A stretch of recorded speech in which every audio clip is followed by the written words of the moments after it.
बिस्मिल्लाहिर्रहमानिर्रहीम। मेरे अज़ीज़ प्यारे भाइयों, अल्लामा सिद्दीक़ बांधवी नव्वरल्लाहु मरक़दहू से एक शख्स ने शिकायत की, हज़रत महल्ले में एक शख्स कातिल है और उसने मुझे भी धमकी दी, लेकिन आपकी दुआओं से 2-4 गाली देकर चला गया, बाकी और कुछ नहीं कहा। हज़रत मेरे लिए दुआ फरमाएं और कोई वजीफ़ा और अमल बतला दें। हज़रत वाला ने यूँ फरमाया कि आप अव्वल आखिर दुरूद शरीफ पढ़ें और 7 मरतबा रोज़ाना ये दुआ पढ़ लिया करें, अल्लाहुम्मा इन्ना नजअलुका फी नुहूरिहिम व नऊज़ु बिका मिन शुरूरिहिम। हज़रत वाला ने ये दुआ उनको बयान फरमाई और ये कहा कि अल्लाह आपको हर शर से, हर परेशानी से महफूज रखेगा।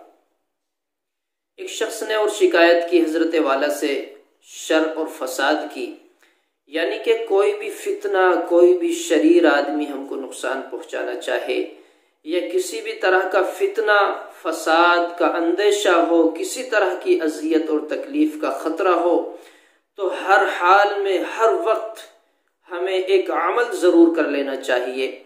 हज़रत वाला ने दूसरे शख्स को यह अमल बतलाया कि आप ये दुआ पढ़ लिया करें, अल्लाहुम्मा इन्ना नजअलुका फी नुहूरिहिम व नऊज़ु बिका मिन शुरूरिहिम। और मज़ीद एक अमल ये भी बतलाया कि आप हर नमाज के बाद 125 मरतबा या फत्ताहु पढ़ लिया करें।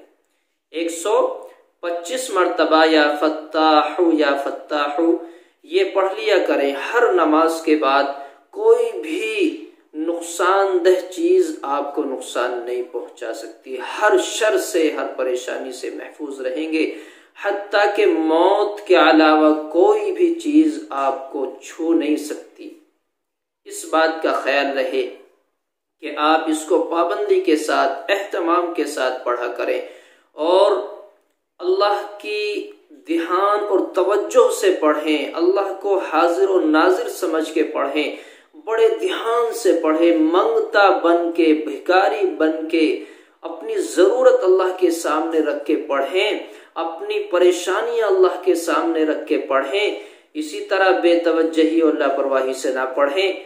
अगर कोई भिखारी आपके पास मांगने के लिए आता है और वो ध्यान इधर लगाता है, देख इधर रहा है, हाथ आपकी तरफ फैलाया हुआ है, तो आप भी ये कहेंगे कि भाई जा कहीं और जाके ले ले। आपके जहन में आएगा कि ये जरूरतमंद नहीं है। और कोई भिखारी अगरचे उसकी जेब में 1000-500 के नोट पड़े हुए हैं, अगरचे डॉलरों से भरा हुआ है, और वो आपसे इस अंदाज में मुतवज्जे हो के मांगे कि भाई मैं जरूरतमंद हूं, मुझे दे दे, और मुतवज्जे आपकी तरफ हुआ है, आप भी देने पर मजबूर हो जाएंगे।